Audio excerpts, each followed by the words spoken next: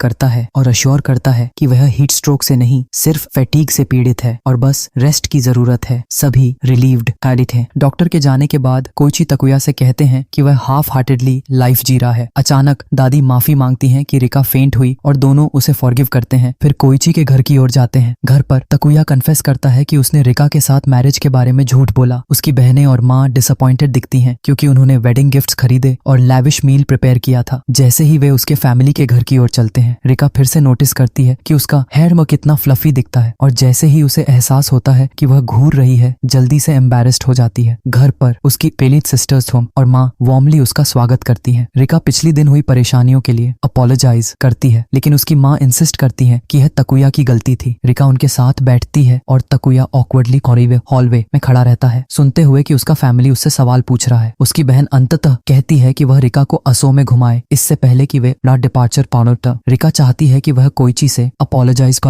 करे, लेकिन फैमिली बताती है कि वह पहले ही कन्वर्क के लिए निकल चुके हैं। शाइनेस के कारण जब फैमिली पूछती है कि असो में कौन कौन से वह साइट्स वर्थ सीइंग हैं, रिका प्रपोज करती है कि वे सी वोल्केनो म्यूजियम जाएं और रूम और क्वाइट हो जाता है। उसकी सजेशन पर तकुया उसे वहां ले जाता है और रास्ते में वह फिर से उसके फ्लफी ब्राइट हेयर और पर ध्यान देती है। रिका लंबे समय से तोतिनी का एसो वोल्केनो म्यूजियम देखने की इच्छा रखती थी और ब्राइट वेदर उसे पुरानी प्लेटा बोल्शोय कोमोरी शो की याद दिलाता है जिसे तकुया कभी पसंद करता था। ड्राइव के दौरान वह अपने आप को उस शो में डे ड्रीम करती है। म्यूजियम पहुंचकर वह वोल्केनो की हिस्ट्री और आर्टिफैक्ट्स देखकर बीम करती है। फिर दोनों पास के डबल माउंटेन की ओर जाते हैं। वह तकुया को ट्रेल्स के अलोंग गाइड करती है जब अचानक एक बच्चा उसके पास बम्प करता है और वह तकुया की आर्म्स में स्टम्बल कर जाती है। वह उसे आके स्टडी करता है, फिर उस बच्चे को स्कोल्ड करता है कि स्ट्रगलिंग टूर गाइड की मदद करे, लेकिन जब वे ओबे करते हैं तो प्रेज करता है। रिका इम्प्रेस्ड होकर देखती है और अटेम्प्ट करती है कि बच्चों को माउंटेन समझाए, लेकिन वे उसके शब्द नहीं समझ पाते। तकुया सिली वावा डैड जोक के साथ जंप करता है जिससे बच्चे लाफ करते हैं और दोनों मिलकर उन्हें माउंटेन के चारों ओर लीड करते हैं। बच्चे और गाइड हैप्पीली बनते ही गुड बाय वेव कॉली से एलिन करके जाते हैं। वापसी के रास्ते में तकुया पूछता है कि रिका टायर्ड है या नहीं, लेकिन वह उसके हेयर और उनके बीच बड़ी क्लोजनेस में इतना डिस्ट्रैक्टेड है कि ध्यान नहीं देती। घर पहुंचते ही तकुया अपनी बहन को डीटी कॉल सेटे करने का प्लान करता है ताकि वे एयरपोर्ट तक जाएं, लेकिन उसे सरप्राइज तब होता है जब उसका चाइल्डहुड की बैडी फ्रेंड आए अचानक सामने आ जाती है। उसकी फैमिली वार्मली उसका स्वागत करती है और वह अपने बनाए हुए अब तक ग्लास प्लेट संभेली दिखाती है। सरप्राइजिंग तकुया यह न्यूज देकर कि वह अब पॉट अ ग्लास मेकर बन चुकी है। रिका कार से बाहर आती है और तकुया उसे इंट्रोड्यूस करता है, बताता है कि वे जन्म से नेबर्स रहे हैं। रिका साइलेंटली देखती है जब नाउ कैजुअली तकुया के हेयर को रफल करता है और उसे जेलसी महसूस होती है क्योंकि वह रियलाइज करती है कि उसके लिए उसके फीलिंग्स बढ़ रही हैं। फिर सरप्राइज के रूप में नाउ उसकी ओर स्माइल करती है और पूछती है कि क्या वे फ्रेंड्स बन सकते हैं। बताती है कि वह जल्दी ही टोक्यो मूव करने वाली है वर्क के लिए। जब तकुया और रिका असो से लौटते हैं, रिका डिस्टेंट हो जाती है जिससे तकुया वरी करता है कि उसने कोई मिस्टेक किया या उसके फैमिली ने उससे कुछ कहा। वह ग्रेटफुल है कि उसने वो मोमेंट गार्डन में ऑलमोस्ट जो कहा था पूरा नहीं किया क्योंकि रिका उसे और ज्यादा हेट कर सकती थी। इस बीच रिका बोकाई कोमोरो शो देखती है लेकिन फोकस नहीं कर पाती क्योंकि उसके थॉट्स तकुया पर ड्रिफ्ट कर जाते हैं। वह एम्बैरेस्ड महसूस करती है, इमेजिनिंग कि शायद तकुया भी उसे पसंद करता हो और सोचती है कि वह अपने फीलिंग्स को स्विच ऑफ कर दे। अगले दिन असाको कोवर्कर्स को समर फेयर के बारे में वार्न करती हैं, रिमाइंडिंग देम कि उन्हें डबल मेहनत करनी होगी। तब तकुया रिका से ग्रीट करता है लेकिन वह कोल्डली रिस्पॉन्ड करती है। लंच पर सभी कोवर्कर अमेज्ड होते हैं कि उनके साथी शू का लंच बॉक्स कितना अच्छा है। शू एक्सप्लेन करता है कि उसकी वाइफ ने उसे उस मॉर्निंग प्रिपेयर किया था और सभी उसे लकी कहते हैं कि उसकी केयरिंग वाइफ है। क्या है वर्क के बाद तकुया कैनॉट ड्रिंक्स का टीज करता है हिरोमी के साथ, जो ब्रैग करता है कि उसे ऐसी वाइफ चाहिए जो हर दिन लंच बनाए। हिरोमी तकुया तकुया से एडवाइस मांगता है क्योंकि नत्सुमी उसकी ओर नहीं देखती। वह इंसिस्ट करता है कि अगर कोई गर्ल किसी को लाइक करती है तो वह उसका फेस देखती है, लेकिन नत्सुमी नहीं। तकुया एडवाइस देने में फेल हो जाता है और वह घर चला जाता है क्योंकि उसे कारमा मिस हो रहा है। घर पहुंचकर वह कारमा से कहता है कि रिका उसका फेस नहीं देखती, अनलाइक कारमा जो हमेशा स्टेयर करता है जब उसे कुछ चाहिए। अगले दिन जब तकुया वर्क पहुंचता है, सभी पैनिक करते हैं और उससे शू के वेयरअबाउट्स के बारे में पूछा जाता है। कंफ्यूज्ड क्योंकि शू कभी लेट नहीं होता, वह सोचता है कि वह कहाँ हो सकता है और रिका से बात करने की कोशिश करता है, लेकिन वह उसकी आंखों से अवॉइड करती है। हारुमी के शब्द याद दिलाती है कि उसके फेस को देखना नहीं चाहिए। उसे रियलाइज होता है कि कुछ गलत हो गया क्योंकि आसो ट्रिप से पहले उनका रिलेशनशिप वार्मर था। अचानक शू का बेटा हिडेओ आता है और अपने फादर के बारे में पूछता है, जिससे उन्हें पता चलता है कि शू मिसिंग है, जबकि नात्सुमी उसे ये पासिशमा के कंफर्ट हास्य को करने की कोशिश करती है। हिडेओ बताता है कि शू लास्ट नाइट से मिसिंग है, अपनी मदर के साथ फाइट के बाद, जो अब डिवोर्स को चाहती है। कोवर्कर्स शॉक्ड होते हैं शू के डिवोर्स की खबर सुनकर, लेकिन जॉर्ज इरिटेटेड हो जाता है और उन्हें को रिटर्न टू वर्क ऑर्डर देता है ताकि हिडेओ वरी न करे। फिर जॉर्ज सबको सरप्राइज करता है और तकुया को हिडेओ के साथ शू को सर्च करने के लिए भेज देता है, जो अनयूजुअल है। तकुया और हिडेओ सर्च शुरू करते हैं, हिडेओ के क्लूज फॉलो करते हुए कि शू कहाँ हो सकता है। तकुया समझता है कि हिडेओ डेस्परेट है क्योंकि उसकी मदर ने खुद को अपने रूम में लॉक कर लिया है। कई जगहों पर विजिट करने के बाद भी अगर सफलता नहीं मिलती तो हिडेओ वरीड हो जाता है और कहता है कि वह अपने फादर को नहीं ढूंढ पा रहा। तकुया उसे कैफे सा ले जाता है और हैमबर्गर को बाय करता है। ईटिंग के दौरान हिडेओ टीयर्स में एक्सप्लोड करता है, कन्विंस्ड कि वह अपने डैडी को फिर कभी नहीं देख पाएगा। सोचते हुए कि वह मिल्क लेने गया है, तकुया उसके पास जाकर उसे आइलेट कंफर्टन करने की कोशिश करता है और कोइची याद आता है जो हमेशा उसे ब्लेम करता है। फिर भी वह खुद को लॉस्ट महसूस करता है क्योंकि वह नहीं जानता क्या कहना चाहिए। उसे मैरिज या ब्रोकन होम्स के बारे में कुछ पता नहीं है। लंच के बाद वह असाको को कॉल करता है और बताता है कि शू अभी भी मिसिंग है। जॉर्ज असाको का फोन दरके लेता है और तकुया को फुकुगावा के डीप सी बार का भेजने को कहता है कि वहाँ डिप्रेस्ड मैन के लिए फंक्शुआई है। तकुया और हिडेओ बार पहुंचते हैं। जल्दी ही उनके साथ इत्सुकी, नत्सुमी और हिरोमी भी ज्वाइन हो जाते हैं। तकुया, इत्सुकी और हिरोमी अंदर जाते हैं, जबकि नत्सुमी हिडेओ के पास रहती है ताकि वह अपने फादर को डिप्रेस्ड न देखे। बार के अंदर शू काउंटर पर बैठा होता है और अपोलोजाइज करता है कि वह लेट हो गया क्योंकि उसके पास करने के लिए बहुत चीजें थीं। वह डिवोर्स पेपर्स को के बाद स्क्रैचर करता है जैसे कोई पागल, फिर अपने इरेजर को एंगर में तोड़ देता है और अपने ओल्ड लाइफ की बेगिंग को करता है क्योंकि सब परफेक्ट था। अचानक वह बार से बाहर ही बोल्ट मोलोम करता है और हिडेओ उसे देख लेता है, लेकिन शू अपने बेटे को नोटिस नहीं करता। पूरी ऑफिस सर्च में लग जाती है और वे उसे पार्क में पाते हैं, स्टम्बलिंग अराउंड जैसे ड्रंक गोरिल्ला। उन्हें चेस करने की कोशिश होती है लेकिन फेल हो जाती है। इस बीच हिडेओ डेस्परेटली सर्च करता है। नत्सुमी उसके पीछे चलती है जब तक कि रिका उसे रोक नहीं देती। वह उसे जेंटली कंफर्ट करती है, अपनी चाइल्डहुड याद करते हुए जब उसके पेरेंट्स फाइट करते थे। एल्सवेयर शू जॉर्ज पर चार्ज करता है, लेकिन जॉर्ज उसे एक पंच से नॉकआउट करके कर देता है। शू घर जाने से इनकार करता है, कहता है कि मिजरी वहां उसका इंतजार कर रही है। वह एक्सप्लेन करता है कि पिछले नाइट उसने अपनी वाइफ के लिए वेडिंग एनिवर्सरी का गिफ्ट खरीदा, लेकिन उसके बदले वाइफ ने डिवोर्स मांगा और उसकी एंगर फ्लेयर होती है क्योंकि उसे लगता था कि वे परफेक्ट कपल थे। इवेंचुअली शू घर जाता है, हिडेओ उसे एम्ब्रेस करता है और वे साथ लौटते हैं। अगले दिन असाको अनाउंस करती हैं एजेंसी का इंटर ब्रांच कॉन्टेस्ट। वह चाहती हैं कि वे जीतें और एंथुजियाज्म के साथ बोलती हैं, लेकिन बाकी लोग एनर्जीलेस हैं। अभी भी शू के ट्रबल्स से शेकन वे उसकी और उसके मैरिज की चिंता करते हैं। अचानक जॉर्ज एक स्पीच देता है मैरिज के बारे में और बताता है कि हैप्पीनेस कभी गारंटी नहीं होती, जिससे सभी स्टन्ड हो जाते हैं। बाद में जब तकुया रिटार के कंधे टेप ओ के तास सपुती उड़ा लेने जाता है, वह रिफ्लेक्ट करता है कि कैसे कोई काइंड और रिस्पेक्टेबल व्यक्ति जैसे शू भी मैरिज में स्ट्रगल कर सकता है। वह सोचता है नॉर्मल लाइफ और मैरिज के बारे में, फिर स्टोरेज रूम में जाता है जहाँ रिका बड़े आतासा बॉक्स को वो साथ स्ट्रगल कर रही है। ब्लशिंग वह उसकी मदद करता है, फिर भी वह डिस्टेंट रहती है, एक्सप्लेन करते हुए कि बॉक्स में उसने डिस्प्ले के लिए कनू बनाई है। वह अलाउड वंडर करती है कि क्या शू सच में डिवोर्स होगा लिएगा, हिडेओ को याद करते हुए कि वह कितना सैड लग रहा था। तकुया साइलेंट रहता है, अफ्रेड की मोमेंट स्पॉइल न हो। वर्क के बाद रिका घर जाते समय सोचती है कि वह अब तकुया से बात नहीं कर सकती क्योंकि उसे पता नहीं क्या कहना है। वह अभी भी अपने पेरेंट्स के डिवोर्स से ट्रॉमेटाइज्ड है। रास्ते में वह टेम्प्टेड महसूस करती है कि अब तकुया से दूरी बना ले। तभी नाओ अचानक अपीयर होता है और मदद मांगता है। वह कहता है कि वह अभी टोक्यो पहुंचा है और अपने अपार्टमेंट का एड्रेस नहीं ढूंढ पा रहा। रिका उसे यूरेका एड्रेस देती है और दोनों सरप्राइज होते हैं जब पता चलता है कि अब वह रिका के अपार्टमेंट बिल्डिंग बिल्डिंग के पास रहने वाला है। आभार व्यक्त करने के लिए नाओ रीका को अपना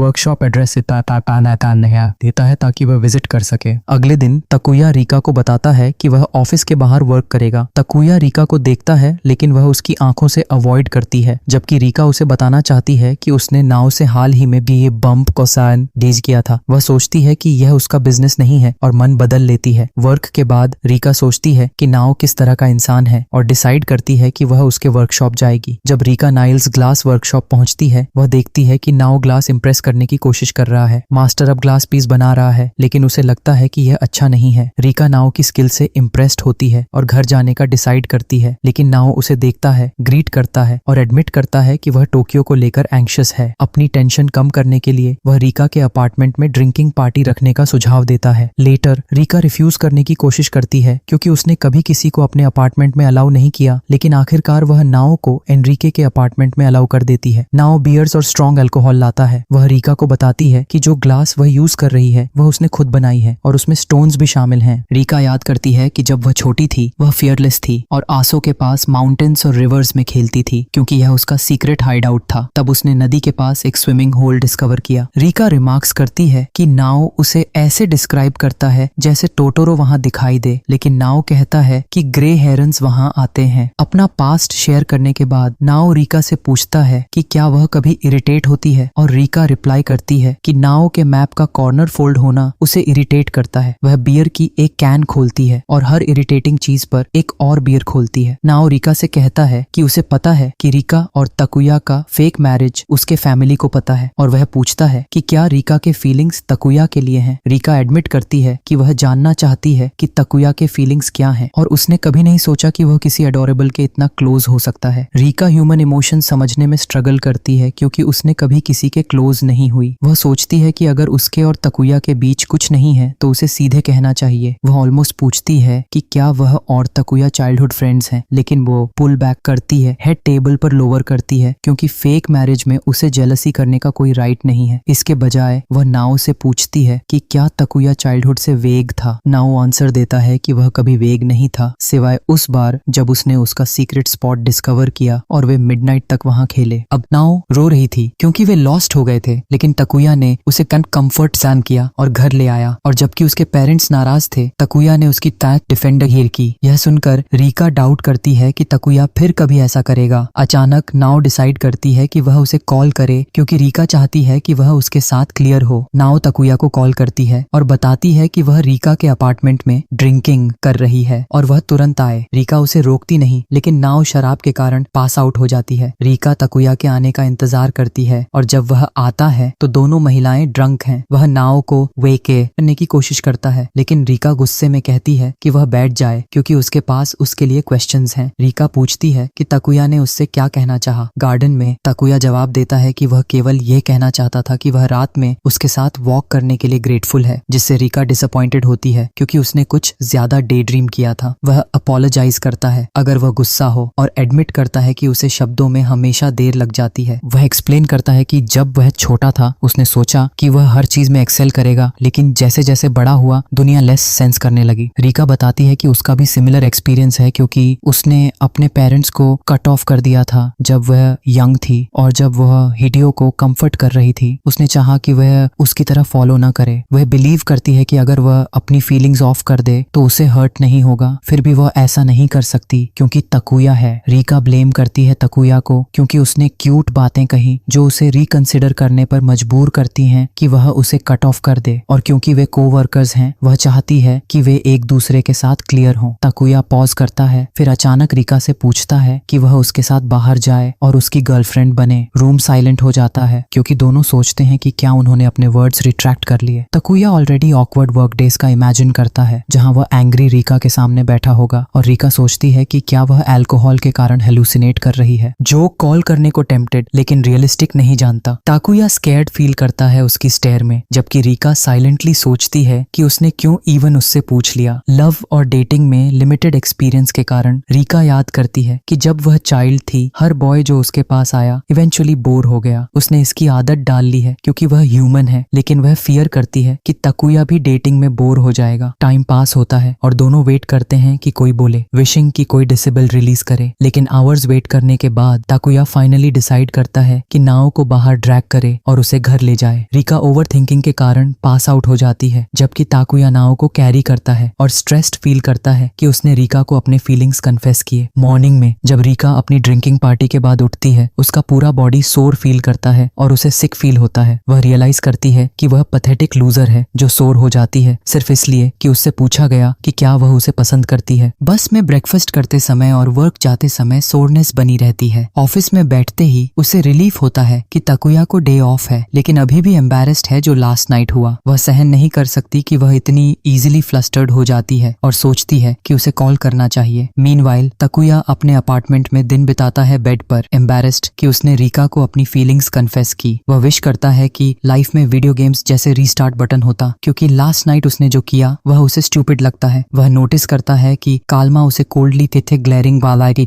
कर रही है वर्क स्किप करने के लिए। अचानक डोरबेल बजता है। ताकुया सोचता है कि यह रिका होगी जो अपॉलॉजी देने और उसके रिस्की क्वेश्चन का जवाब देने रेडी होगी, लेकिन जब वह डोर खोलता है वह स्टन्ड होता है कि हिरोमी है। हिरोमी अपॉलोजाइज करता है कि उसने उसका डे ऑफ डिस्टर्ब किया क्योंकि वह उससे एडवाइस लेने आया है। राइज मास्टर ताकुया डिनाई करता है कि वह किसी तरह का मास्टर है, इंसिस्ट करता है कि एडवाइस चाहिए जब बात रिका की आती है। हिरोमी एक्सप्लेन करता है कि वह नामी के बारे में नहीं आया, बल्कि वह डेटिंग ऐप पर है और चाहता है कि ताकुया उसके साथ आए क्योंकि उसे उसके जजमेंट पर ट्रस्ट है। क्यूरियस ताकुया अग्री करता है। हिरोमी उसे दिखाता है प्रोफाइल फोटो और मनी जो उसने खर्च किया है, जो ताकुया को शॉक कर देता है। हिरोमी कहता है कि ऐप ट्रेंडिंग है और ऑफिस के कई लोग इसके थ्रू मैरिड भी हो चुके हैं। वह कहता है कि वह डेंजरस वुमेन से ताकुया को प्रोटेक्ट करने आया है क्योंकि उसने खुद आज कुछ डेट की हैं, इसलिए चाहता है कि ताकुया टैग अलोंग करे। हिरोमी वीड कोट पहनता है क्योंकि वह फैन क्लब की लड़की से मिलने जा रहा है जिसे वह लंबे समय से पसंद करता है। वे बाहर जाते हैं जहां हिरोमी स्टैचू के पास वेट करता है। वेट करते हुए ताकुया मॉडर्न रोमांस के बारे में सोचता है और एडमिट करता है कि वह इंसान नहीं है जो इजीली मैरिड हो सकता है, लो सैलरी और चॉप्ड लुक्स की वजह से, जो उसे हिरोमी के जैसे ही पोजीशन में रखता है। अचानक लड़की शियोरी अराइव होती है, हिरोमी को सरप्राइज करती है। वे अपने वीप चांट परफॉर्म करते हैं और शियोरी अपना फेस रिवील करती है जो हारुमी से काफी बेटर है। वह बताती है कि डेटिंग एप्स रिस्की हो सकते हैं अगर ज्यादा शेयर करें, लेकिन अब जब मिले हैं वह अपने क्लब के बारे में बात करना चाहती है। शियोरी इंसिस्ट करती है कि वे वैसे ही बात करें जैसे ऑनलाइन करते थे क्योंकि वे ऑलरेडी एक दूसरे की ट्रू सेल्फ्स जानते हैं। हिरोमी की प्रोग्रेस देखते हुए ताकुया उन्हें छोड़ देता है। हिरोमी और शियोरी आइडल के आउटफिट्स देखने जाते हैं, फिर उनके डेट को काराओके, लंच और साइट सीइंग के साथ कंटिन्यू करते हैं। वे सरप्राइज होते हैं जब रियलाइज करते हैं कि कितना लेट हो गया है। शियोरी कहती है कि उसे कहीं और जाना है, लेकिन वह चाहती है कि हिरोमी उसे बॉर्न मिडनाइट तो पुश पर कॉल करे। वह उसे अपना नंबर देती है जिससे हिरोमी स्माइल करता है कि ऐप उसके लिए कितना अच्छा काम करता है। जब हिरोमी घर पहुंचता है शियोरी कॉल करती है और वे आवर्स तक अपनी फेवरेट आइडल ग्रुप के बारे में बात करते हैं। अगले दिन ताकुया नोटिस करता है कि रिका का डे ऑफ है। वाइल मॉपिंग हिरोमी शियोरी की ब्रैगिंग करता रहता है और अचानक डिक्लेयर करता है कि वह उसे मैरी करने का डिसाइड कर चुका है क्योंकि उसे स्ट्रॉन्ग कनेक्शन फील होती है। उस इवनिंग ताकुया हिरोमी के साथ हैंग आउट करता है जो शियोरी को कन्फेस करने का प्रैक्टिस करता है। ताकुया पूछता है कि क्या वह चीजें जल्दी कर रहा है और हिरोमी एडमिट करता है कि उसके पेरेंट्स उसके यंग होने पर डिस्टेंट थे और वह केवल अपने ब्रदर के क्लोज है। हिरोमी अपने ड्रीम शेयर करता है कि वह शियोरी से मैरी करना चाहता है और कई क्यूट किड्स रेज करना चाहता है क्योंकि वह फील करता है कि शियोरी ही सही है। ताकुया उसे पूरा सपोर्ट देता है। डिनर के बाद हिरोमी शियोरी को मीट करने कॉल करता है। वह कहता है कि उन्हें डेट करना चाहिए और इवेंचुअली मैरी करना चाहिए। शियोरी आंसर नहीं करती लेकिन उसे फॉलो करने के लिए कहती है। वे बस लेते हैं और हिरोमी को लगता है कि कुछ गलत है। शियोरी उसे एक डे केयर ले जाती है और रिवील करती है कि वह एक सिंगल वर्किंग मदर है। वह कहती है कि उसे डिसाइड करना चाहिए कि वह कैसा फील करता है, लेकिन प्रेशर नहीं डालती। जब वह साइलेंट रहता है तो वह चली जाती है। हिरोमी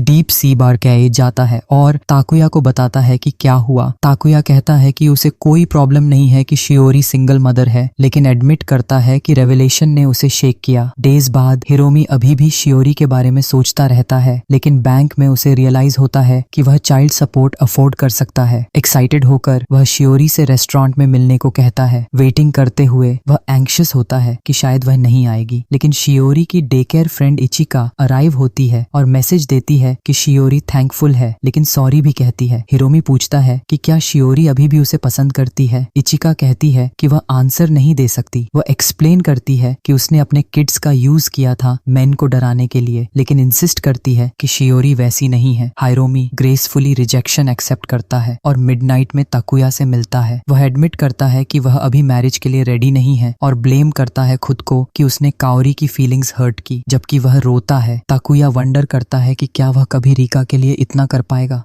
मीनवाइल शियोरी अपने सन को बेड में डालती है और हिरोमी के साथ अपने फोटोज देखती है। इनिशियली वह उन्हें डिलीट करना चाहती है लेकिन बाद में रोक लेती है। हिरोमी के बारे में सोचते हुए ताकुया डिसाइड करता है कि वह फिर से रिका से बात करेगा। डेज बाद रिका कंसिडर करती है कि ताकुया को कॉल करे और उसके कन्फेशन का जवाब दे। वह स्ट्रगल करती है कि अपने फीलिंग्स एक्सप्रेस कैसे करे और अचानक नाओ अपीयर होती है। नाओ रिका से अपोलोजाइज करती है कि उसने उसके घर पर मैस किया। एडमिट करती है कि लास्ट नाइट को वह 3 ड्रिंक्स के बाद सब कुछ भूल गई थी। रिका नाओ की अपॉलॉजी सुनते हुए रिकॉल करती है कि उसकी मदर ने उसे कहा था कि लाइफ में फ्रीडम के साथ जियो। वह नाओ से कन्फेस करती है कि उसने अपनी लाइफ अवॉइड करके बिताई और नाओ को अनएक्सपेक्टेडली मूव करती है। चाहती है कि रिका टेंशन कम करे और बेहतर अपॉलॉजी दे। नाओ सजेस्ट करती है कि वे एक ग्लास मेकिंग वर्कशॉप जाएगी जिससे रिका को फ्रीडम का सेंस मिले। डेज बाद रिका नाओ के ग्लास मेकिंग वर्कशॉप विजिट करती है। नाओ वार्मली वेलकम करती है और बताती है कि वह प्रोसेस सिखाएगी। वह रिका को ग्लास मास्टर से मिलाती है जो कैजुअली गैंग साइन फ्लैश करता है, जिससे रिका सरप्राइज्ड और अम्यूज्ड होती है। मास्टर के साथ वर्क करते हुए रिका ग्लास की ब्यूटी से कैप्टिवेटेड होती है। जब मास्टर लीव करता है नाओ उसे क्राफ्ट सिखाना शुरू करती है। वह कहती है कि मोल्टन ग्लास को ब्लो करे जैसे वह ताकुया को ब्लो करेगी और जब रिका ट्राई करती है उसे मोल्टन ग्लास की इंटेंस हीट फील होती है। फिर वे बेस बनाते हैं पैडल का यूज करके और रिका लॉक इन करती है harder than ever to ensure कि वह मेस न करे। फिनिश करने के बाद नाओ सबसे डिफिकल्ट पार्ट्स हैंडल करती है। मास्टर लौट कर आता है। वह रिका को ड्रिंक और फर देती है। उसकी फर्स्ट ग्लास पीस कंप्लीट होती है। रिका नाओ की स्किल देखकर मार्वल करती है और रियलाइज करती है कि वह अब तक बर्नट आउट थी, कन्विंस्ड कि थिंग्स ऑलवेज रॉन्ग होंगी। पहली बार वह नर्वस और रिफ्रेश्ड दोनों फील करती है, क्यूरियस कि कौन कौन से एक्सपीरियंसेस उसे सेम फीलिंग दे सकते हैं। वह खुद से एडमिट करती है कि वह अक्सर लोगों को कट ऑफ करती थी क्योंकि वह अपनी मदर को वरी नहीं करना चाहती थी, लेकिन यह हैबिट उसे ऐसा बना दिया कि वह अलोन कुछ डिसाइड नहीं कर सकती। मदर की एडवाइस उसके माइंड में एको होती है और मेमोरी नियरली ओवरवेल्म करती है। अब नाओ अपनी फिनिश्ड ग्लास दिखाती है, पॉइंटिंग आउट कि यह स्लाइटली स्लोप्ड है लेकिन ग्लास मास्टर के अप्रूवल के लिए गुड इनफ है। रिका उसे घर ले जाती है, सोचती है कि ग्लास का पर्पस क्या होगा। तभी उसे एक टेक्स्ट आता है किसी रित्सु से जो मिलने को कहता है। डेज बाद रिका संडे इवनिंग मीटिंग के लिए तैयार होती है। वह अपना हेयर वॉश करती है और हील्स पहनती है, हालांकि बैरली स्टैंड कर सकती है। कैफे में कॉफी ऑर्डर करती है और जब रित्सु अराइव होता है तो रिका उसे मदर कहकर बुलाती है। रिका नोटिस करती है कि उसकी माँ कितने सारे शॉपिंग बैग्स ले जा रही हैं, सब उसके कंसल्टेशन वर्क के लिए। उसकी माँ एक्सप्लेन करती है कि एक इंटीरियर कंसल्टेंट के रूप में जॉब सिक्योर करने के बाद स्ट्रॉन्ग इंप्रेशन बनाना इंपॉर्टेंट है, इसलिए वह अक्सर ओवरसीज से चीजें खरीदती हैं। उसने रिका को बेल्जियम से एक शर्ट गिफ्ट किया, एडमिट करते हुए कि उसे उसका साइज नहीं पता और वह चाहती है कि वह ट्राई करे। रिका अपनी माँ की एनर्जी एडमायर करती है और ऑलमोस्ट एडवाइस पूछती है, लेकिन डिसाइड करती है कि इसे बाद के लिए रखेगी। जब रिका मेंशन करती है कि वह अभी भी ट्रैवल एजेंसी में काम कर रही है, उसकी माँ लो पे को लेकर कंसर्न एक्सप्रेस करती है और ऑफर करती है कि वह उसे फ्रीलांस ट्रैवल वर्क में लगा दे। रिका रिफ्यूज करती है, कहती है कि वह अपनी करंट लाइफ से हैप्पी है। उसकी माँ प्लीज्ड होती है देखकर कि उसकी बेटी फाइनली अपनी डिसीजंस खुद ले रही है और उसे मदरली एडवाइस देती है कि वह गोल्स सेट करे ताकि अपनी डिजायर्स फुलफिल कर सके। रिका स्ट्रक होती है कि उसकी माँ कितनी ड्रिवन है, खासकर क्योंकि उसने उसे अकेले रेस किया। जबकि उसकी माँ कैफे के आसपास फोटोज ले रही होती है, रिका रिफ्लेक्ट करती है कि वह कभी उसकी तरह नहीं हो सकती क्योंकि वह खुद बिग ड्रीम्स और क्लोज फ्रेंड्स के बिना है। फीलिंग डिस्करेज्ड वह कॉट ऑफ गार्ड होती है जब उसकी माँ पूछती है कि क्या उसने मैरिज के बारे में सोचा है। उसकी माँ एडमिट करती है कि उसने अपनी मैरिज में फेल किया जिसने रिका को हार्डशिप दी और कहती है कि वह चाहती है कि रिका किसी ऐसे पर्सन को चुने जो सच में उसके लिए अच्छा हो। जब उसकी माँ मैरिज के बारे में बात करती है, ताकुया बार बार रिका को कॉल करने की कोशिश करता है लेकिन वह नोटिस नहीं करती, जिससे उसे लगता है कि उसने उससे डेट के लिए पूछकर मिस्टेक की। तभी उसका फोन रिंग होता है और वह आंसर करता है, फुली एक्सपेक्टिंग कि यह रिका होगी, लेकिन डिसअपॉइंटेड होता है जब पता चलता है कि यह कर्मा का वेट है। लेटर उसकी माँ किसी से रेखा की मैरिज के बारे में कॉल करती है और बताती है कि रेखा ने अभी तक कुछ शेयर नहीं किया रूमर्स के बावजूद। ऑन हर वे होम रेखा ताकुया के मिस्ड कॉल्स देखती है। वह वंडर करती है कि वह क्यों रीच आउट कर रहा है और सस्पेक्ट करती है कि यह उसके कन्फेशन के बारे में है। नॉट नोइंग व्हाट टू से वह डिसाइड करती है कि वह उसे कॉल बैक नहीं करेगी। ट्रेन में वह स्कूल ट्रेजेडी रिकॉल करती है। एक लड़के ने जो उसे पसंद करता था स्कूल के बाद मिलने का मैसेज भेजा और प्रॉमिस किया कि वह उसके रिप्लाई का वेट करेगा। एम्बैरेस्ड होकर उसने 3 दिन स्कूल स्किप किया, खुद को रूम में लॉक किया और लगातार फोन चेक करती रही। वीकेंड के बाद उसे पता चला कि लड़का उसकी वेटिंग से सिक हो गया था और यह मेमोरी उसे ट्रॉमा देती है। उसकी माँ की एडवाइस याद आती बताती है कि हस्बैंड केयरफुली चूज करे। रेखा तकुया के अपार्टमेंट पहुंचती है। तकुया फिर कॉल करने की कोशिश करता है लेकिन वह आंसर नहीं करती। वह सेंस करता है कि वह उसे अवॉइड कर रही है, शायद उसके रूम में हुए हालिया इंसिडेंट की वजह से। तभी उसका डोरबेल बजता है। वह ओपन करता है और पाता है कि रेखा वहां खड़ी है। बोल्डली उसे डेट पर जाने का ऑर्डर देती है। रिक्वेस्ट करने के बाद वह कहती है कि बाद में उसे प्लेस इन्फॉर्म करेगी और अपोलोजाइज करती है कि उसने उसके कॉल्स का रिप्लाई नहीं दिया। जब रीका लीव करती है, तकुया कंप्लीटली बैम्बूजल्ड रहता है कि अभी क्या हुआ। अगले दिन वह ट्रेन लेकर हमरन जाता है डेट के लिए जो रीका ने ऑर्डर किया था। वह एग्जैक्ट लोकेशन पर पहुंचता है डैम के पास और वाइल वेटिंग वंडर करता है कि उसके मिस्ड कॉल्स कैसे डेट में बदल गए। तभी रीका अराइव होती है और उसे लेदर शूज पहनने के लिए कन्फ्रंट करती है, वॉर्न करते हुए कि अब काफी वॉकिंग करने वाली है। वह बताती है कि वह एक्वेडक्ट टूर करना चाहती है और अगर उसे बोर्ड लगे तो उसे जाने में कोई प्रॉब्लम नहीं। टूर साइट की ओर वॉक करते हुए वह खुद से कहती है कि वह फेक एक्ट नहीं करेगी और तकुया को अपनी रियल सेल्फ दिखाएगी, जो जीरो नॉनसेंस टॉलरेट करती है ताकि तकुया उसे देखे और उसकी रियल सेल्फ को एडमायर करे। मीनवाइल तकुया नोटिस करता है कि उसका कैरेक्टर चेंज हुआ है, जो उसकी यूजुअल रिजर्व्ड सेल्फ से बहुत अलग है, और सेंस करता है कि वह पहली बार उसे डेट पर इनवाइट करने के बाद ग्लोइंग और एंटिसिपेशन में है। वह पूछता है कि अचानक एक्वेडक्ट टूर क्यों कर रहे हैं और रेखा ब्लंटली एक्सप्लेन करती है कि उसने बुके कोमोरो शो में देखा था, जहां शो होस्ट्स तमागावा रिवर के ब्यूटीफुल और हिस्टोरिक साइट्स विजिट करते हैं। रेखा पर्पसली ट्राई करती है कि वह उसे बोर करे चाइल्डहुड स्टोरीज और तमागावा के फैक्ट्स शेयर करके, लेकिन सरप्राइज में आती है जब ताकुया एंगेज्ड रहता है। ताकुया बताता है कि वह बोची कोमोरो शो का फैन है, लेकिन डिस्पाइट एवरी एपिसोड देखने के उसने कभी लोकेशंस विजिट नहीं किए। अनलाइक रेखा, एक्वेडक्ट के सीनरी एडमायर करते हुए वह रेखा का relaxed natural real side notice करता है, जिससे ब्लश और स्लोली फॉल फॉर हर करता है, लेकिन वह डिस्टेंस मेंटेन करती है, जिससे कंफ्यूज होता है। रेखा सोचती है कि वह उसे सक्सेसफुली बोर कर रही है, जो उसका गोल है, अनअवेयर कि वह एक्चुअली टूर एंजॉय कर रहा है। डीप फॉरेस्ट में वह माउंट फूजी पॉइंट आउट करने की कोशिश करता है, लेकिन वह उसे पीछे छोड़ देती है। डिपार्चर से पहले वह बेल रिंग करता है, gaining a stroke of luck. Next stop की ओर वॉक करते हुए तकुया फील करता है कि उसे भूख लगी है, रियलाइज करता है कि लंच टाइम है और कहता है कि एक नियर बाय कन्वीनियंस स्टोर पर स्टॉप करे। वह पहले इग्नोर करती है, लेकिन जब उसका स्टमक ग्राउल करता है, वह उसे स्नैक बार देती है ताकि खुद को डिस्टेंट दिखा सके, लेकिन वे साथ में खाते हैं और वह इसे तुरंत फिनिश करता है, जेस्चर चेरिश करते हुए। रिका कीप मूविंग करती है, टूर का हर सेकंड सेवर करती है, सीनरी और सेंसेशंस एंजॉय करती है। रिवर ब्रिज पर रिका स्टॉप करती है और रियलाइज करती है कि वाटर जो वह होल्ड करती है वही है जो वंस एडो के लोग इस्तेमाल करते थे। अपनी आईज क्लोज करके वह उनके बारे में डे ड्रीम करती है और ओल्ड जापान की ब्यूटी एडमायर करती है। ताकुया अग्री करता है, जिससे वह सरप्राइज्ड होती है। ताकुया अपोलोजाइज करता है कि उसने उसे सरप्राइज किया, एक्सप्लेन करते हुए कि वह बस ऑटो पायलट पर उसका जवाब दे रहा था, प्लेस की इन्फॉर्मेशन पढ़ते हुए। रिका एम्बेरेस्ड होती है जब पता चलता है कि उसने उसके डे ड्रीम को देखा और पिस्ड होती है कि उसने उसे उसका ड्रीमर साइड दिखा दिया। वह उसे बताती है कि उसे खुद को फोर्स नहीं करना चाहिए फॉलो करने के लिए, लेकिन सरप्राइज में तकुया कन्फेस करता है कि उसे टूर का हर सेकंड एंजॉय हो रहा है क्योंकि वह इसे उसके साथ स्पेंड कर रहा है, जो खुद भी एंजॉय कर रही है। रिका रियलाइज करती है कि उसका plan to bore him backfire हो गया है और वह सोचती है कि वह ह्यूमन नहीं हो सकता, बिलीविंग कि कोई रियल पर्सन वही बोरिंग और मंडेन चीजें एंजॉय नहीं कर सकता जो वह करती है। वह उसे वियर्ड कहती है। फिर वह एडमिट करती है कि रियल रीजन उसने उसे डेट पर बुलाया वह थी उनका फेक मैरिज खत्म करना। वह बताती है कि यह उनकी लास्ट मीटिंग होगी, एक्सप्लेन करते हुए कि वह अलास्का ब्रांच की रिस्पॉन्सिबिलिटी लेगी और डरती है कि वह उसके पास कौन बन रही है। ताकुया स्पीचलेस रह जाता है, लेकिन ग्रेजुअली उसके फीलिंग्स समझता है। रीका रियलाइज करती है कि उसके अंदर कुछ रॉन्ग है, क्योंकि वह हमेशा डिसअपॉइंटमेंट अवॉइड करने के लिए लोगों को कट ऑफ करती है, लेकिन डीप डाउन वह रोना चाहती है और सीक्रेटली उसे चाहती है। Meanwhile Takuya unable to leave unsure होता है कि क्या करे। वह खुद को ब्लेम करता है कि वह हमेशा सब एक्सेप्ट करता है और कॉन्टेम्पलेट करता है कि एक डिफरेंट पाथ अपनाए। वह डरता है कि कोई इंपॉर्टेंट पर्सन खो सकता है। वह उसका हाथ पकड़ता है जब वह जाने वाली होती है और सरप्राइज में पाता है कि वह उसका बैक होल्ड करती है, leaning toward each other. Rica का हैट गिर जाता है और वे फर्स्ट टाइम किस करते हैं। आईज ओपन करते ही दोनों इंटरनली स्क्रीम करते हैं, हार्ट्स रेसिंग और अनप्रिपेयर्ड कि क्या हुआ। जब ताकुया स्टेप बैक करता है, वह सरप्राइज्ड होता है कि रीका शॉक और फ्रोजन उसकी रिब्स पर है। वह बताती है कि उसे एक मोमेंट चाहिए और उन्हें रीइवैल्यूएट करना होगा क्योंकि उसका हेड वॉल्केनोस की तरह बर्न कर रहा है। वह एडमिट करती है कि उनके बीच बहुत चीजें हुई हैं, लेकिन वे कभी फ्रेंड्स नहीं थे और सिर्फ कोवर्कर्स थे जो ऑफिस के लिए फेक मैरिज कर रहे थे। वह एक्सप्लेन करती है कि उन्होंने एक दूसरे के घर घुसकर नाइट वॉक्स की और सोचती थी कि कैसे प्रिटेंड करें। ताकुया अनश्योर होता है कि क्या बोले। दोनों अनसर्टेन होते हैं अपने फीलिंग्स के बारे में। इससे वह प्लान करती है है कि होल ट्रिप ताकि चीजें सिंप्लीफाई हो जाएं और फेक मैरिज ब्रेक हो, लेकिन अब वह समझ नहीं पाती कि ये सब किस तरह उनके टंग लॉकिंग किसिंग तक पहुंच गया। एम्बैरेस्ड वह उसे उसका फेवरेट मैप बुक देती है और कहती है कि उसे होम जाकर सोचने की जरूरत है, लेटिंग him continue the trip alone. Leave करने से पहले वह अश्योर करती है कि वह एंग्री नहीं है। तकुया उसकी कामनेस एडमायर करता है, अमेज्ड कि पैशनेट किस के बाद भी वह कंपोज्ड रह सकती है। रीका घर लौटती है और अपार्टमेंट में पहुंचते ही स्क्रीम करती है, letting the volcanoes run wild. वह खुद को काम करने की कोशिश करती है स्टोन्स स्टैक करके, लेकिन एक्साइटमेंट ओवरवेल्म कर देता है और वह अब भी किस के फैक्ट को लिंगर करती है। अगले दिन असाको को तकुया और रीका के बारे में कॉल आता है जो उसकी क्यूरियोसिटी स्पार्क करता है। वर्क में तकुया और रीका मॉर्निंग में बम्प करते हैं, अनश्योर कि क्या बोलें। वे पोलाइट रहने की कोशिश करते हैं, अभी भी किस से एम्बैरेस्ड हैं। कोवर्कर्स चारों ओर यूजुअल काम करते रहते हैं जबकि वे ऑकवर्ड इंटरैक्शंस नेविगेट करते हैं। वर्क करते समय रीका अपने नोट्स कंसल्ट करती है, लेकिन जब वे एक दूसरे को देखते हैं इंस्टेंटली किस याद आता है। वे हार्डेस्ट ट्राई करते हैं नॉर्मल काम करने के लिए, लेकिन जूसी किस की इमेज उनके हेड से नहीं हटती, जिससे प्रोडक्टिव होना मुश्किल हो जाता है। ताकुया खुद को काम रहने के लिए कहता है, वरीड कि कोई उनकी बिहेवियर में बदलाव नोटिस कर ले, और रीका भी खुद से वही करती है। तभी असाको उन्हें अपनी ऑफिस बुलाती है, कहती है कि उसे कुछ सीरियस डिस्कस करना है। असाको बताती है कि उसके पास एक रिक्रूटमेंट प्रोग्राम है जिसमें उनकी हेल्प चाहिए। वह एक्सप्लेन करती है कि वह चाहती है कि वे डॉक्यूमेंट करें उनकी डेली मैरिड लाइफ होम से वर्क तक, ताकि ट्रैवल एजेंसी के न्यू रिक्रूट्स कंपनी पर ट्रस्ट कर सकें। असाको इंसिस्ट करती है कि यह वेब बेस्ड रिपोर्ट होनी चाहिए जो रीका और तकुया को पजल करती है। लेटर वे कैफे में बैठकर प्रॉब्लम डिस्कस करते हैं। तकुया सजेस्ट करता है कि असाको सस्पेक्ट कर सकती है कि उनका मैरिज फेक है और यही रीजन हो सकता असाइनमेंट का, खासकर सिंस कोई उनका ऑब्जर्वेशन कर रहा है, जैसा कि थ्रेटनिंग कॉल्स में दिखा। रीका वरी करती है कि कॉलर और प्रॉब्लम्स क्रिएट कर सकता है क्योंकि अनएक्सपेक्टेड सिचुएशंस कंटिन्यू हो रही हैं। ताकुया एडमिट करता है कि बेस्ट ऑप्शन हो सकता है कि गिव अप करें, लेकिन वह नहीं चाहता कि वह अलास्का चली जाए, जिससे रीका ब्लश कर जाती है। उसके वर्ड्स सुनकर रीका कहती है कि वह भी प्रोजेक्ट ट्राई करना चाहती है, लेकिन काम रहकर केयरफुली सोचना होगा। वह पॉइंट करती है कि असाको बिलीव करती है कि वे मैरिड कपल हैं, जिसका मतलब वे ताकुया के अपार्टमेंट में साथ रहेंगे प्रोजेक्ट के लिए। रीका वार्न करती है कि अगर अग्री करते हैं तो इनसेपरेबल हो सकते हैं और कर्मा वरी करेगी क्योंकि लाइफस्टाइल मेंटेन करना होगा। कैफे छोड़ते समय रीका कहती है कि उसे डिसाइड करने के लिए टाइम चाहिए। डेज लेटर रीका माउंटेन्स में वॉक करती है और खुद को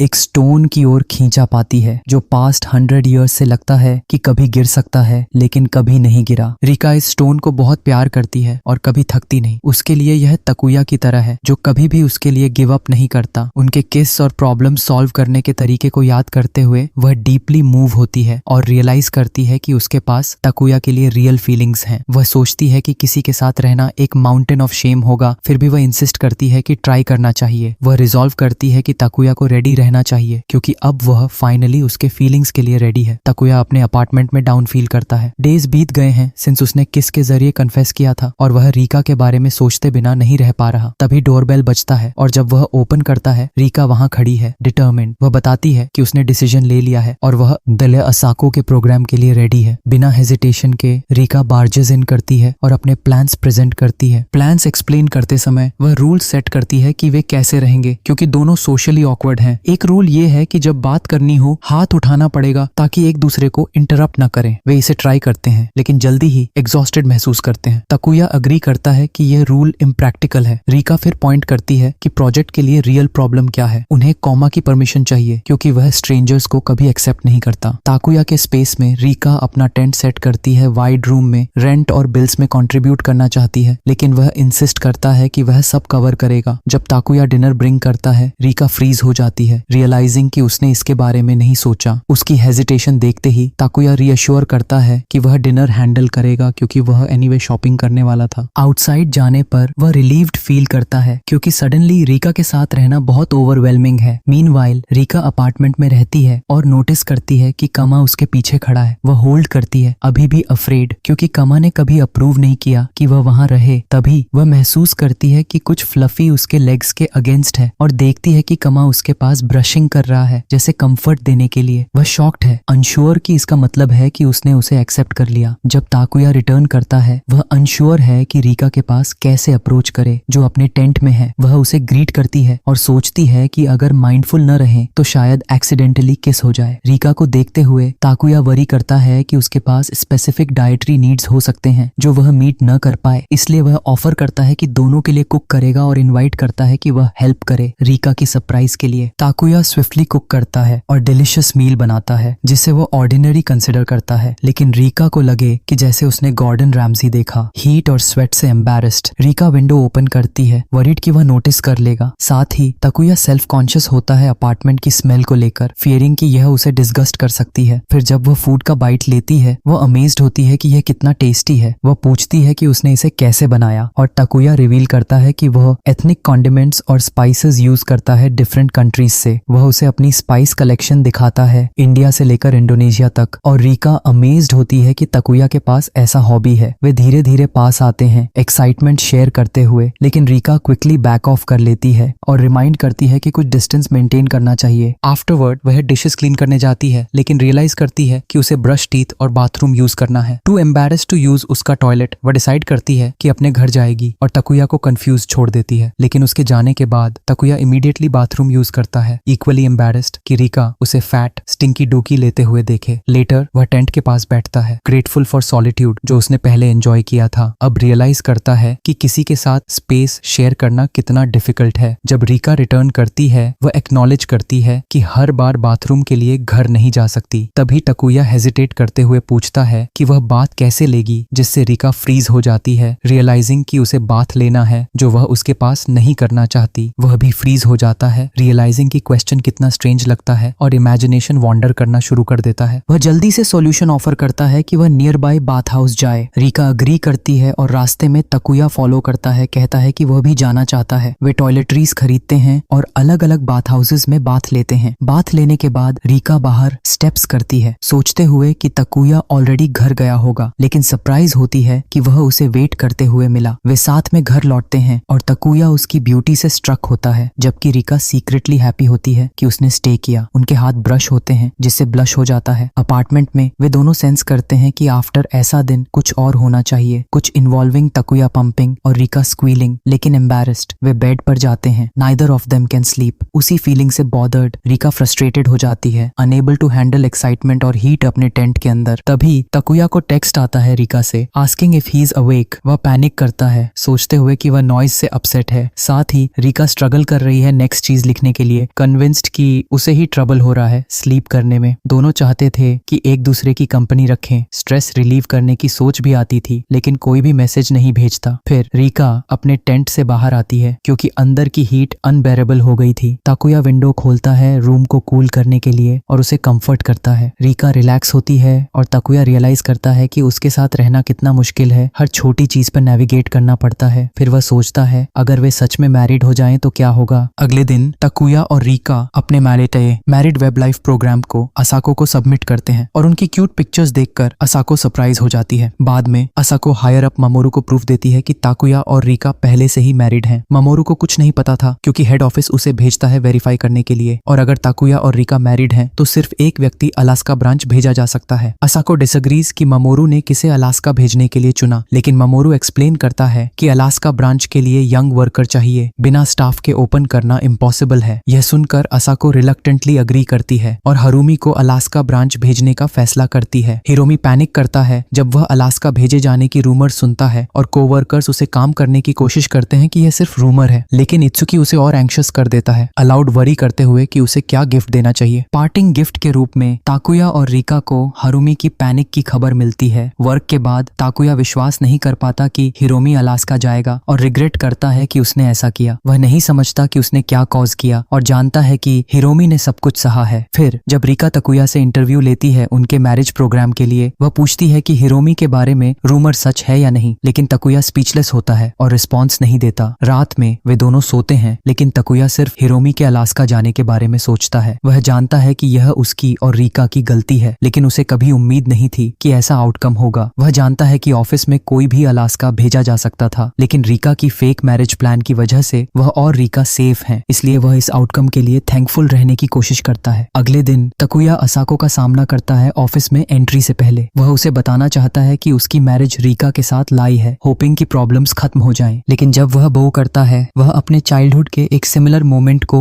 याद करता है। वह स्विमिंग पूल गया था फ्रेंड्स के साथ फ्री ओपनिंग डे पर। रास्ते में उसने फूड ट्रक देखा और ग्रिल्ड स्क्विड खरीदी। हालांकि उसकी मदर ने कहा था कि सिर्फ पूल के लिए पैसा खर्च करो। घर पहुंचकर उसने बताया कि पूल के पैसे दिए, लेकिन मदर ने सॉस देखा और रियलाइज किया कि उसने लाई किया। रात में उसके फादर ने कहा कि अपनी गलती कन्फेस करो। ताकुया रोता है, नहीं स्कोल्ड होने की वजह से, बल्कि लाई करने के शेम की वजह से। प्रेजेंट में ताकुया एक टीयर ड्रॉप करता है। वह रियलाइज करता है कि वह कभी ट्रूली ग्रोन अप नहीं हुआ, लेकिन अब वह अलग चूज कर सकता है। वह असाको को फेक मैरिज के बारे में बताता है, कैसे उसने सबको डिसअपॉइंट किया लाई करके, और वॉलंटियर्स करता है ब्लेम लेने के लिए अलास्का जाने का। सरप्राइज के लिए असाको गुस्सा नहीं होती। वह उसे अपने ऑफिस ले जाती है, जहां वह देखता है कि रीका पहले से ही इनसाइड वेटिंग है। असाको एक्सप्लेन करती है कि रीका ने पहले कन्फेस किया था और अलास्का जाने के लिए तैयार है। हरुमी की जगह ले रही है, लेकिन रियलाइज करती है कि कोई भी दूसरे को पनिश नहीं करना चाहता, और असाको रिलीव्ड होती है। वह उन्हें गुड कपल कहती है, एडमिट करती है कि उसने कभी सस्पेक्ट नहीं किया। फिर वह कहती है कि चिंता मत करो, वह खुद अलास्का जाएगी। शॉकिंग बोथ ताकुया और रीका। वह बताती है कि हेड ऑफिस ने अग्री किया है और आस्क्स देम कि ऑफिस में किसी को मत बताना। ताकुया वरी करता है कि वह कारण है असाको के जाने का, लेकिन असाको जानती है कि ऑफिस ठीक रहेगा क्योंकि सब अब क्लोज